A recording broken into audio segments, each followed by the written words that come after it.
Eu vou conversar agora com o médico oncologista Dr. Augusto Tufi Assan. Ele é de Salvador, na Bahia, de onde ele fala com a gente, e ele vem para falar sobre prevenção, diagnóstico precoce, mitos e verdades sobre o câncer de mama, o câncer que mais atinge, o câncer mais nefasto, mais comum, se é que a expressão fica correta assim, entre as mulheres. E você dirá, bom, mas agora o assunto não é Covid? Sim, mas quando falamos em câncer, por exemplo, estamos falando aqui de um dos males mais potencializados pelo próprio Covid, inclusive, como nós sabemos. Aqui no estado de São Paulo, não. Os problemas cardiológicos têm sido mais comuns, como aqueles pré-existentes agravados pelo vírus, mas nós sabemos perfeitamente bem que também nesses casos, mas não só por isso, trabalhar ainda o assunto preventivo deste que é um dos maiores males que atinge as mulheres, e há um universo muito grande de mulheres acompanhando a gente pelo rádio e pela TV, poderão aproveitar muito bem, inclusive poderão fazer alguma pergunta, se você desejar, para o doutor Augusto, que nos dá a honra aqui da sua entrevista e fala com a gente direto de Salvador. Doutor Augusto, muito bom dia. Bom dia, Daécio Neto. É um prazer estar com você e falar com o seu público ouvinte da Saudades FM de Matão. É um prazer, eu sou um mastologista, oncologista, e certamente vamos bater um bate-papo tentando esclarecer algumas dúvidas em relação a câncer de mama. Agora discutíamos aqui, doutor, há pouco, que eu quero, a pergunta inicial pelo menos, fazer alguma associação com o vírus. Nós dizíamos aqui que há doenças pré-existentes que são agravadas pelo Covid, e há uma certa descrença de outras pessoas quando dizem assim, mas quem está matando não é bem o Covid, muita gente está morrendo de outras doenças pré-existentes. Eu dizia aqui, sim, mas doenças pré-existentes curáveis ou então que permitiam, já pelo conhecimento da ciência, uma sobrevida muito maior, estão tendo suas vidas abreviadas. Então, logo, o Covid causa o mal de abreviar a vida, por exemplo, dos doentes de câncer. Está certo, meu raciocínio? Certíssimo. Está todo mundo muito impactado emocionalmente com o Covid-19. E estamos esquecendo, Daécio, de que as outras patologias, a chikungunya, a zika, a dengue, o câncer, os infartos, não deixaram de existir. E isso é muito preocupante, muito preocupante. Para você ter uma ideia, a Sociedade Brasileira de Cirurgia Oncológica e a Sociedade de Patologia, que é quem faz diagnóstico, em São Paulo, no período de 11 de março a 11 de maio de 2020, realizou em torno de 6 mil biópsias. No mesmo período, em 2019, foram 22 mil. Então, o que é que vai acontecer? Um atraso, um retardo desses diagnósticos, e as consequências certamente virão lá na frente com uma incidência de morte também elevada por câncer, não só o de mama, mas todos os outros. Então isso é preocupante. Tá? Não podemos deixar de dar atenção ao Covid, mas também não podemos esquecer as outras patologias que poderiam ter a chance de cura e que está sendo relegada a plano secundário. Doutor, Beto Garcia, bom dia, tudo bem, doutor? Bom dia, Beto, é um prazer falar com você. Prazer é todo nosso, obrigado por nos atender. Doutor, com o Covid-19 tanto em destaque aí na rede de saúde, as pessoas estão esquecendo um pouco de outras doenças, como o senhor citou aí, né? Isso pode causar um problema futuro. É necessário que as pessoas que têm esse tipo de patologia se preocupem também com ela, né, doutor? E procure sempre... A mulher não pode esquecer, por exemplo, de ela estar se cuidando para não pegar o Covid, mas ela tem que se cuidar também, se autoexaminando e qualquer dúvida, procurar um médico, né, doutor? Exatamente, Beto. O INCA, o Instituto Nacional do Câncer, tem uma estimativa para o ano de 2020, temos em torno de 60 mil casos de câncer de mama no Brasil. Eu só estou falando em câncer de mama. E aí vem exatamente a história desta demora de procurar fazer os seus exames, e isso retardaria. O que é que pode acontecer? Pacientes que teriam tumores curáveis, porque o melhor diagnóstico, o melhor prognóstico é quando você tem A lesão na sua forma mais inicial, o câncer na forma mais, vamos dizer, inicial mesmo, que o americano chama de minimal breast cancer, o câncer mínimo da mama, aonde isso sim lhe daria resultados significativos. Por quê? Porque você diminuiria o volume de tratamento, não precisaria ser tão radical no seu tratamento, sim, e você melhoraria muito a sobrevida desses pacientes. Então, nós estamos com esse problema muito sério, muito grave, acontecendo no nosso país, e não acredito que seja só no nosso. Está espalhado no mundo inteiro. Uma fuga natural com medo da Covid, e isso realmente está prejudicando. Agora, doutor, tem uma pergunta aqui de uma ouvinte que está participando com a gente. Com quanto tempo o câncer de mama, por exemplo, ele pode ser sentido num autoexame? Né? De quando em quando a mulher tem que fazer esse autoexame? Todos os dias, uma vez por semana? É a dúvida dessa ouvinte. O ideal seria que as mulheres que estão na menacme, ou seja, as mulheres que ainda menstruam, o ideal seria fazer no 5º dia do seu ciclo menstrual o seu exame de palpação. Inclusive, isso pode ser feito no banho, fazer uma observação no espelho. Porque o que é que você procura? Você procura alguma área de abaulamento nas suas mamas, você procura alguma retração, que seria o pinçamento, por exemplo, do bico do peito, da papila para dentro, e isso poderiam ser sinais indiretos de uma lesão maligna, tá? E isso realmente nos preocupa. Então, eu diria que o ideal é que ela fizesse os exames todos os dias quando estivesse tomando banho, se ensaboando, passando a mão com sabão nas suas mamas, porque qualquer alteração que venha a surgir, Beto, ela automaticamente perceberia e faz um comparativo com o outro lado, tá certo? Isso é muito importante. Mas mais importante ainda, e isso vale para essa ouvinte, não é você descobrir o nódulo quando ele é palpável, porque certamente ali já tem milhões e milhões de células naquele nódulo. Eu estou falando em nódulo maligno. Maligno, sim. Isso. O ideal seria você descobrir, você diagnosticar a doença subclínica. Você não palpa nada, você não vê nada, mas os exames complementares com mamografia, ultrassonografia e ressonância já indicaria a presença de uma área, de algum nódulo suspeito para câncer de mama. Esse seria o cenário ideal. O exame clínico, esses com raio-x, com esses exames que o senhor falou, a cada quanto tempo é aconselhável a mulher fazer esse tipo de exame? Bom, a mamografia nós recomendamos a partir dos 40 anos anualmente. O ultrassom, que não tem nenhum tipo de irradiação, essa mulher pode fazer a cada 6 meses, tá? Se ela tem algum sintoma, se ela tem cisto, se ela tem algum nódulo que está sendo acompanhado. E a ressonância magnética, nós também temos indicado naquelas pacientes que são consideradas de alto risco para câncer de mama ou que apresentam mamas extremamente densas. O que é isso? Uma mama bastante glandular que poderia, ao exame de mamografia, não definir imagens com muita clareza. Doutor, outra pergunta que está chegando de um ouvinte aqui. Minha mãe teve câncer de mama. Eu também posso ter? A probabilidade de eu ter o câncer de mama aumenta em virtude de eu ter um problema na família? Isso. Essa paciente, ela no caso passa a ser uma paciente de alto risco. Por quê? Porque ela teve uma pessoa na sua família, um descendente direto, que é, no caso, a mãe dela. Então, a ligação familiar é muito grande.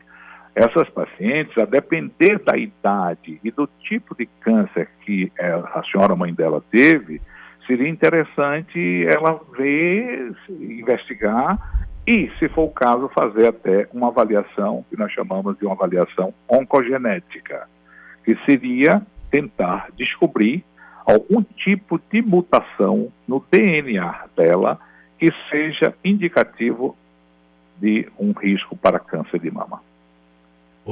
Outra pergunta aqui que está chegando. Doutor, o câncer de mama, ele tem cura? Olha, Beto, que tem cura, tem. Mas nós, oncologistas, procuramos não falar a palavra cura, com uma exceção que eu vou te falar.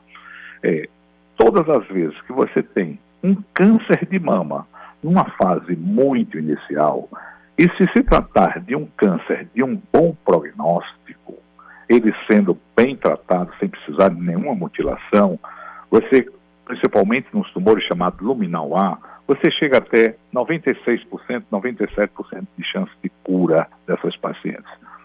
Porém, os nossos professores de oncologia não nos permitia há muito tempo não falar em cura. É melhor você falar em sobrevida. Paciente que tem um câncer inicial de mama, estágio 1, tumor não tão agressivo, você tem 96%. Se ele passa para um estágio 2, você já cai esse índice para 80% de chance de cura.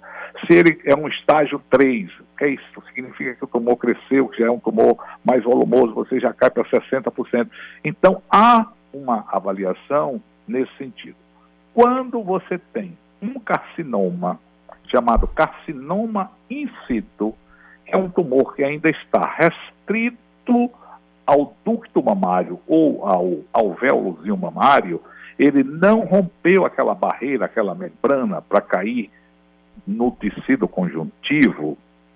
Esses pacientes que são portadores de carcinoma in situ, nesses casos a gente pode falar que esses pacientes estão curados, porque aquele tumor in situ, nós sabemos que ele não dá disseminação, ele não dá metástases. Por quê? Porque dentro do ducto mamário, dentro do alvéolozinho mamário, você não tem vasos sanguíneos, nem vasos linfáticos que poderiam propagar a doença à distância.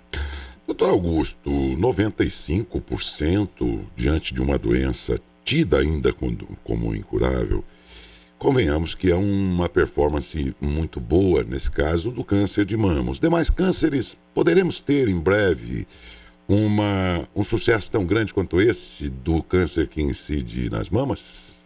E o sucesso se vocês não querem chamar de cura, pelo menos de uma sobrevida bem maior? Ah, sim, com certeza. E para isso, a gente precisa do diagnóstico precoce. Por exemplo, saindo um pouquinho da minha área, o melanoma, que é um tumor de pele, é um tumor escuro, existe o chamado melanótico, que é branco, naquelas pessoas bem alvas, mas você tem, geralmente, ele é de uma cor negra, o melanoma. Ele é extremamente agressivo, mas se você o descobre cedo, você descobre ele como um melanoma in situ. Está curado. Não tem para onde ir mais, tá? E a depender desse estágio de melanoma, você também poderia dar algumas proporções de sobrevida. E isso é válido para todos os cânceres. O melhor prognóstico para câncer, não só o de mama, é o diagnóstico precoce. Você fazendo o diagnóstico precoce, você vai aumentar a sobrevida desses pacientes. Doutor, a sua entrevista está gerando aqui uma quantidade tal de perguntas dos ouvintes. Então nós vamos fazer aqui, para tentar atender pelo menos uma boa parte deles, o que a gente chama de ping-pong. Eu pediria ao senhor brevidade na resposta, de modo a que a gente responda o maior número de perguntas possível. É possível? Com certeza. Então vamos lá, Beto. Vamos às perguntas dos ouvintes pelo WhatsApp. Vamos lá. Tem uma pergunta aqui, vou fazer do jeito que me chegou aqui. Os marcadores tumorais, CA, né, que deve ser câncer 153, e CEA, não deveriam ser exames de rotina para as mulheres? Obrigatoriamente não. Não, porque muitas vezes pacientes fumantes, pacientes que tiveram alguma outra patologia, esses exames podem dar alterados. Porém, quando a paciente é portadora de um câncer e que faz a dosagem desses marcadores, eles estando alto, um risco de doença em atividade. Outra pergunta aqui. Algumas atrizes famosas retiraram os seios. Isso evita que a pessoa tenha câncer de mama? Não é que evite, mas você reduz bastante. Por exemplo, o exemplo maior que nós temos Angelina no mundo Jolie. que foi a Angelina Jolie. A Sim. mãe dela teve câncer de mama, a avó dela câncer de mama, ela fez as dosagens do BRCA1, BRCA2, ela tinha a mutação, o que é que ela fez? Ela fez uma cirurgia de diminuição do risco de câncer de mama. É o que nós chamamos de uma mastectomia subcutânea, onde você retira 90 a 95% do tecido mamário e põe uma prótese debaixo desse músculo, porque se colocar debaixo dessa pele, que está muito fina, o risco de expulsão dessa prótese é muito grande. Mas veja que nós só conseguimos retirar em torno de 90 a 95% do tecido mamário. Em torno de 5 a 10% ainda fica, e poderia esse tecido remanescente, esse tecido residual, gerar câncer, sim. Por isso que nós denominamos cirurgia de diminuição do risco de câncer de mama. Tenho 42 anos e tenho dor nos 2 seios. Chega até ficar inchado, doutor. Olha, a dor não é um sintoma importante para câncer de mama. De 100% dos sintomas de câncer de mama, a dor representa em torno de 5 a 7%. Então, não é preocupante. Não quer dizer que não possa ter um câncer associado com dor, principalmente numa forma especial chamada de carcinoma inflamatório da mama, ou até quando existe um carcinoma associado a um processo inflamatório. Mas, geralmente, o sintoma dor não representa um risco para câncer de mama. O que significa calcificação, doutor? Outra pergunta que chegou de um ouvinte aqui. Olha, a calcificação, ela pode ser de natureza benigna na mama e pode ser de natureza maligna. E lógico que vai depender muito da expertise do radiologista, do mamografista, vamos dizer assim, quem está dando o laudo da mamografia, em identificar essas microcalcificações. Mas para dar um exemplo, essas microcalcificações, quando elas estão agrupadas e têm formatos diversos, ou a gente chama de formas amorfas, não tem formas, interrogação, exclamação, ponto, e elas estão agrupadas, essas microcalcificações merecem ser biopsiadas. Por quê? Porque muitas das lesões malignas da mama podem se iniciar com agrupamento de microcalcificações. Porém, se as calcificações estiverem dispersas da mama ou forem calcificações grosseiras, elas não são preocupantes. Tem outra aqui relacionada à família. A mãe tem câncer de pâncreas, a avó câncer de útero. A possibilidade dos filhos crescem nesse caso, né? O senhor já disse que sim, né, doutor? Sim, e aí, veja bem, teriam que fazer marcadores específicos para essa patologia, como tem os marcadores como o BRCA1, o BRCA2 para câncer de mama. Mais algum aí, Beto? Tem bastantes aqui. Então vamos agilizando, vamos lá então. Estou preocupado aqui muito com o doutor Augusto também, que deve ter lá seus compromissos, mas também estou muito preocupado com os ouvintes que estão perguntando. Mas eu reservei esse horário exatamente para atender vocês aí da Saudades FM. Esse é o tipo de médico humanitário, que eu chamo aqui de médico humanitário. Tem médico aí que nem olha para a cara da gente. Agora tem um médico que é tipo o doutor Augusto aqui, tantos amigos, outros médicos, colegas seus aqui na nossa comunidade, que a gente conhece, que eu chamo de médicos humanitários, aquele cara que ama a profissão, e eu agradeço por essa gentileza. Vamos às perguntas, continuando então. Até homem está participando aqui também. Câncer de mama em homem, doutor. O homem também tem que se preocupar com isso? Tem, sim, tem. O que nós sabemos é o seguinte: 99% dos cânceres de mama acometem o sexo feminino, a mulher. Mas 1% pode acometer o homem. Então, o homem não está isento de ter câncer de mama, só que num percentual muito baixo. O exame é o mesmo? Sim, mamografia. Como fica fácil, porque o homem geralmente tem a mama muito pequena, ele detecta um nódulo ou um sangramento pelo bico do peito, e isso é motivo de um alerta. Cistos podem virar câncer, tumor cancerígeno? Não. Quem nasce câncer vai ser câncer. Quem nasce benigno vai ser benigno. O que precisa ter cuidado é que muitas vezes, dentro do cisto, que são sempre benignos, você poderia ter alguma formação tumoral intracística, que precisa ser investigada, mas obrigatoriamente não significa que seja um câncer. Doutor, algum tipo de coceira ou de incomodação interna que, segundo a ouvinte, aqui é insuportável, principalmente nas costas, ao lado esquerdo ali e tal, pode significar alguma coisa, doutor? Olha, não. Aí deve ser essa coceira, deve ser algum problema dermatológico, alguma dermatite. Segundo ela, é por dentro, não é na pele. É por dentro, ela sente esse incômodo, esse... Bom, pode ser alguma neurite, aí ela tem que investigar. Mas geralmente o câncer de mama não tem nada a ver lá com as costas. Nada, absolutamente nada. Tem outra pergunta chegando. A minha avó, 83 anos, câncer de fígado, né? Faleceu há 6 anos aí. A probabilidade de eu ter câncer de fígado, ou posso ter em outro lugar? A probabilidade do câncer na família, doutor, é sempre o mesmo? Ou seja, quem tem câncer de mama na família corre maior risco de ter mama, fígado? Exatamente. Isso é importante. Você tem uma família que tem câncer de estômago, câncer de cólon, entendeu? Então essa família, ela tem um DNA, alguma alteração de DNA que poderia incidir um câncer maior no aparelho digestivo. Já tem famílias que quase todos morrem de câncer de próstata. 3/4 da família tem câncer de próstata, tem que ser investigado. Tem famílias que só tem câncer de mama, tá? Agora, nessa idade, 85 anos com câncer de fígado, é muito difícil esse câncer ser de forma hereditária. Quando o paciente é mais jovem, aí a gente pensa mais num risco de hereditariedade. Mas 84, 85 anos, uma senhora com câncer com 85 anos de idade, é uma história para vocês, e todos precisam saber. Se todos nós vivêssemos mais de 100 anos, alguém vai ter um câncer.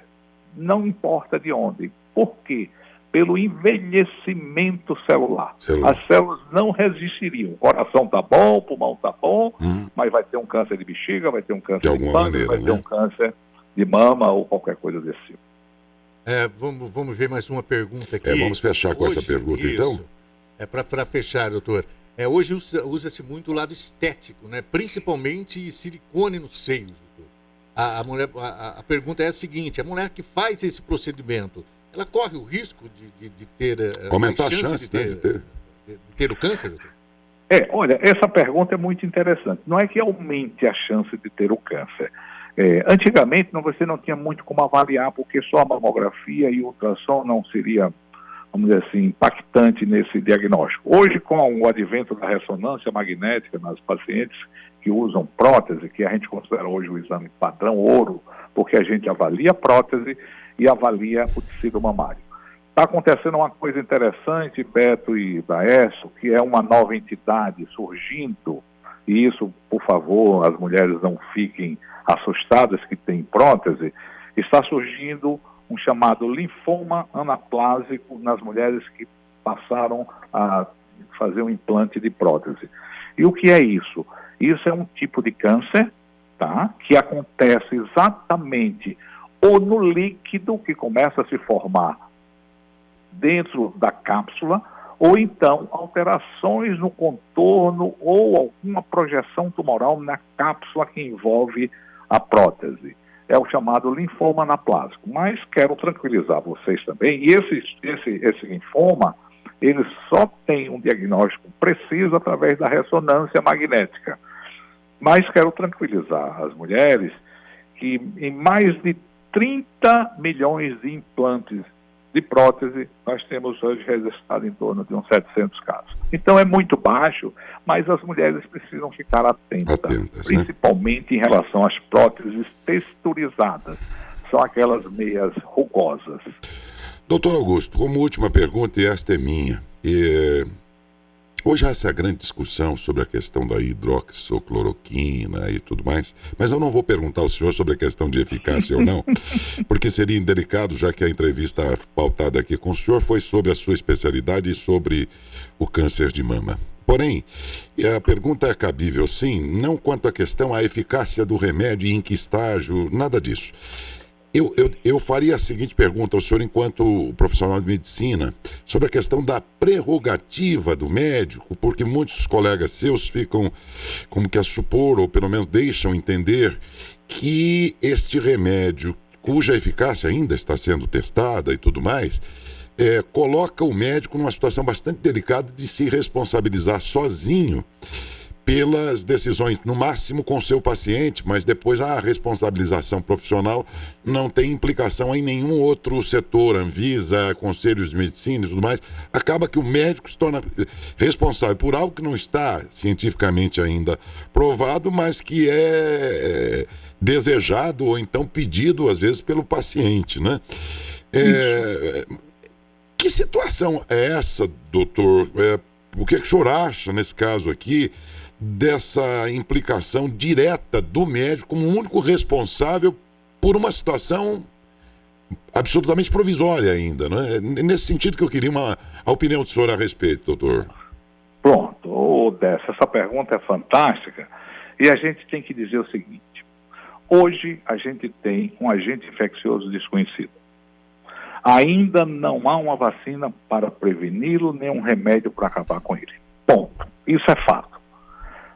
Tudo que a gente está usando, a hidrox, a azitromicina, os remédios vermíferos, e aí vai. Mas eu acho, no fundo, que tudo é válido. Por quê? Porque são tentativas de você lutar com um inimigo que você não sabe ainda quais são a sua fisiopatologia, porque ele é um elemento desconhecido. Então, o que é que seria ideal? Em momentos em que haja necessidade de se fazer a hidroxicloroquina, que seja feita. Lógico, mas isso só recai, essa responsabilidade, sobre nós profissionais médicos. Se salvarmos, olha, o doutor foi herói. Se morrer, vai dizer assim, olha, não deveria ter usado porque fulano tem um problema no coração. Ou seja, é muito difícil nesse momento. Mas eu acho que, pelos históricos que a Itália tem nos dado, pelo histórico que a Espanha tem nos dado, eu acho que é válido você usar qualquer tipo de medicação inerente. Não é para você matar o vírus, Beto, Daécio. Não é. É para você resolver as consequências inflamatórias que o processo viral traz. Desde as reações inflamatórias até as embolias. Então você começa a usar todas as armas que tem. Sabe quando é que a gente vai sair disso, Décio? Eu gostaria muito de saber. Não vamos sair nunca. A gente vai arranjar a vacina, tá certo? E a gente vai ficar se vacinando. É a mesma coisa do H1N1. Eu me vacinei tem 1 mês e meio. Ela está aí há 5 anos. Não vai acabar. Então a gente vai ter que esperar a vacina e todo ano vamos ter que nos vacinar do H1N1, do Covid-19, aí vai chegar o Covid-20, o Covid-21, e paciência, e a gente tem que estar procurando ser imunizado por isso. Daí, veja só, eu não sei se eu posso me prolongar mais um pouco. Mas, olha, é uma satisfação tê-lo aqui, está todo mundo atento aí ao que o senhor está dizendo, por favor, fique à vontade. Eu fico muito preocupado, e lógico, eu entendo as autoridades e respeito. O lockdown é importante, mas ele não vai resolver, Beto, o problema da infecção viral. Ele está apenas, essa retenção de pessoas em casa, é para você diminuir o fluxo de contaminados e não detonar, não estourar a capacidade hospitalar. Imagine em Matão, no hospital da Unimed, chegar 300 pessoas de Covid, 15 precisa de UTI, não vai ter espaço. Então, o lockdown é nesse sentido. Mas qual que é o ideal? É que 80% da população brasileira tivesse o contato com o vírus e ficasse imunizado. Pena é que nós não sabemos quais são os indivíduos que irão precisar de uma UTI, irão precisar, isso lógico, com exceção dos pacientes que têm comorbidade, asma, idoso, e uma série de outras patologias, isso você se preocupa, diabetes, hipertenso, mas os jovens, eu acho que eles têm que ser imunizados. Enquanto não chega a vacina, essa imunidade tem que ser com contato com o vírus. E mas, isso seria o ideal. Esse jovem, a família dele não se resume a alguém como ele, aí há o perfil daquele que terá uma consequência mais grave dentro da própria casa. Eu entendi o que o senhor quis dizer que, na realidade, a hora que todo mundo passar pelo vírus, evidentemente que você cria toda uma autodefesa e tal. Mas eu fiz um cálculo aqui que se isso acontecesse agora deliberadamente, o índice de morte saltaria para 1000% a mais. Né? Então, por esse raciocínio, nós precisamos mesmo alongar a incidência dele para não matar mais ainda e sobrecarregar o sistema, né? Isso. Mas olha, veja só, você pode observar que já começou na China ter a segunda etapa, já começou a ter a segunda etapa lá na Espanha. Quem são esses? São aqueles que estavam em casa. Quando eles começam a sair, começa a chegar. Então, a única preocupação do lockdown é você não superlotar a capacidade hospitalar naquele primeiro momento. Uhum. Aí é que vem achatar a curva. Mas o ideal era que todos nós, 80% dessa população toda nossa, tivesse o contato com o vírus e já estivesse imunizado com uma vacina natural. É o ideal, né? É o ideal. Mas não o recomendável, senhor, que diz, não no momento. Recomendável. Então, isso. Principalmente os pacientes idosos. Principalmente tem que ficar numa retaguarda, né? Seria o ideal que todo mundo fizesse o que os paulistanos estão fazendo, lotando as praias de hoje a domingo no litoral de São Paulo, doutor. Porque aí decretaram vários feriados juntos, emendou aí 5 dias lá pro paulistano, desceu um monte de gente pra praia e tal, né? E eu vi hoje que Curitiba tá fazendo barreira para não deixar nenhum paulistano entrar. Pois é. Doutor, com medo da contaminação. Pois é. Doutor Augusto, o senhor surpreendeu os nossos ouvintes pelo seu modo fácil de falar sobre algo bastante complexo, né? E de modo que a sua entrevista foi muito proveitosa aqui, tanto que gerou tantas perguntas, outras tantas que nem puderam ser respondidas. Por essa razão, eu digo que o senhor nos ajudou muito aqui, a sua entrevista foi de uma grande utilidade para os nossos ouvintes e telespectadores, e por isso mesmo, pela sua gentileza, paciência em dividir com a gente seus grandes conhecimentos e tudo, eu agradeço muito em nome de toda a nossa comunidade. Muito obrigado ao senhor, viu? Muito obrigado a você, Beto, ao Daécio, eu estou sempre às ordens e qualquer coisa, toca o telefone que a gente tenta esclarecer. Uma boa semana e que Deus cuide de todos nós. Amém. O seu telefone está na nossa agenda aqui, agora então o senhor nos aguente, porque com certeza que tivemos essa especialidade em questão, a gente vai abusar dessa sua bondade aí, né? Um grande abraço e muitíssimo obrigado. Deus lhe conceda muita saúde para que o senhor seja sempre portador dessa medicina humanitária de que tanto o homem precisa, né? Um grande abraço e bom dia, doutor Augusto. Bom dia, Daécio. Um abraço para vocês. Um bom trabalho. Outro.